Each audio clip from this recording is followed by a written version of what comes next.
sa Good bahay, morning, minsan good nakita ko mga aso. afternoon, good Mga aso, evening. teka Kain lang, po bakit tayo. ang Meron po chow-chow akong biglang dalagang balahibo? bukid. Biglang Pinirito ko pawalan kanina. balahibo. To a point na it's like Agahan they're tayo. Kasi shedding po, their hair. I don't nagbaon po to ng say kung kanin anong sakit po. na pagkain ng So, aking hindi na apo. pabayaan. Hindi na Yan din. Hindi, Kain po hindi tayo. natin Thank you po, sumunod na Lord. Dinadala, pero I don't know if At it's may consistent kamatis or akong not. Kasi hilaw. kung consistent po, di sana naagapan So, ko, ibig di ba? sabihin yung ng aso, totoo talaga namatay, nagkamatay. Yung, I don't know kung ilan pang buhay doon. Pero, Thank you po. sinabi ni Lord. Arian sa akin na namatay ko. Pero nakita ba physical na yung bangkay ng aso patay? No po. Pero I saw it physically na unti-unting pamatay na talagang aso. Nangangayaya. Yes, nangangayayat na po talaga. Kasi walang pambiling pagkain, walang pang veterinarian. Maybe hindi po sila consistent to going to the vet. Ba't mo binibigyan pang pagdoktor? Sir, over na siguro yun. Towards the end of the relationship na talagang nahalata kung ginagamit na ng ata ko nito, ba't pa ba ako mag-din po? Okay. Since ayaw magsalita ni Arian, ito yung mga sinasabi ng mga netizen na nabasa ko, sagutin mo lang. Sige po. Sabi nila, bakit nung umpisa pa lang, nakahalata ka na, ito yung mga kontra sa'yo, of course, karamihan po, kung Yes, yes, natatakap po sa'yo. Nakahalata ka na, hindi ka pa ba nakahalata na niluloko ka lang, ba't napupuso ka pa rin at nagbibigay ka pa rin mga kung ano-ano mga luho sa kanya? Kasi po, I was, like I said po last time po sa show, I was really challenged.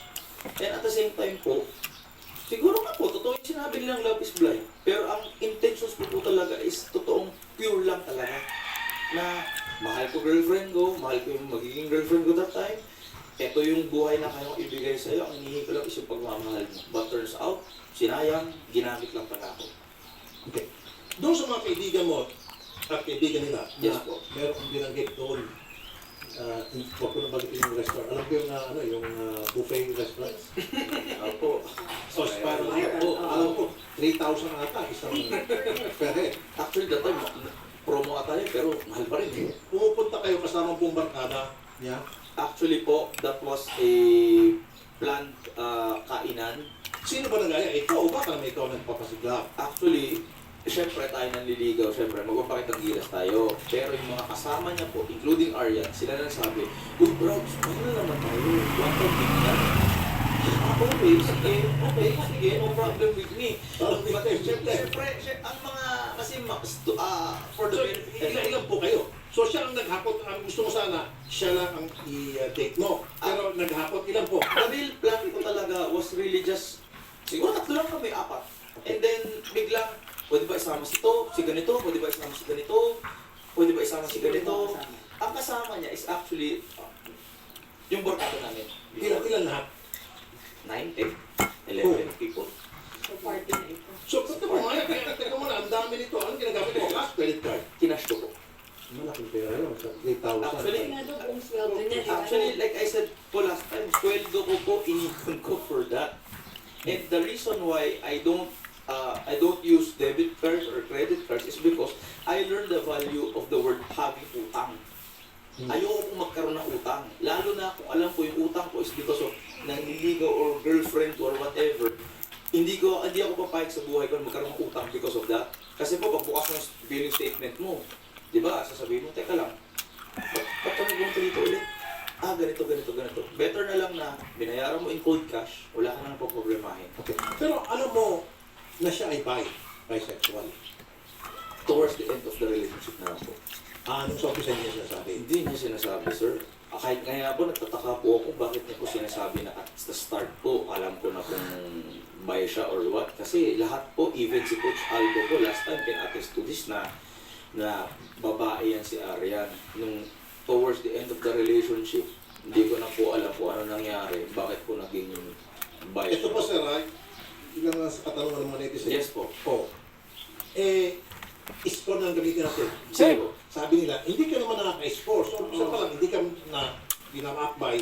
Doon pa lang ang telltale sign nyo na, nilulok lang ako nito, ayoko na, stop na. But you keep on going and bigay ka ng bigay, left and right. Baka Why? po, kasi ang philosophy ko that time was, baka talaga hard to get ka lang talaga. Pero pag nakuha kita, akin ka na talaga.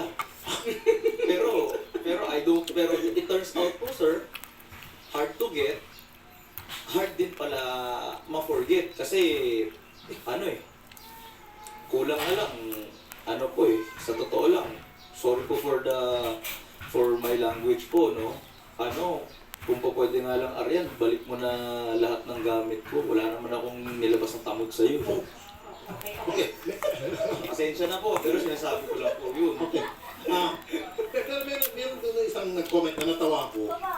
Sabi niya, yun, hindi ka pa naka-score. Yun ang mga ibibigay mo, ang dami. Eh kung naka-score ka siguro, baka Eiffel Tower na ibibigay mo. Ako po, sir. Natawa ko dun sa comment na yun. Di ba? Meron nga din doon na basa Hindi na ko ikaw tatay, eh. Hindi daw pala buy. Yung buy daw is buy me ganito, ganito. Diba? Kasi buy. Pero matanong ko lang, personal. Yes, po. First girlfriend mo ba si? Actually, hindi po. She's my fourth girlfriend po. Pero ganun ka rin ba sa mga previous relationships? Yes, but to be honest po, my past relationships po, pag kami nag-break, automatic ang babae, iniiwan na lang yung gamit sa bahay ko. So generous ka talaga?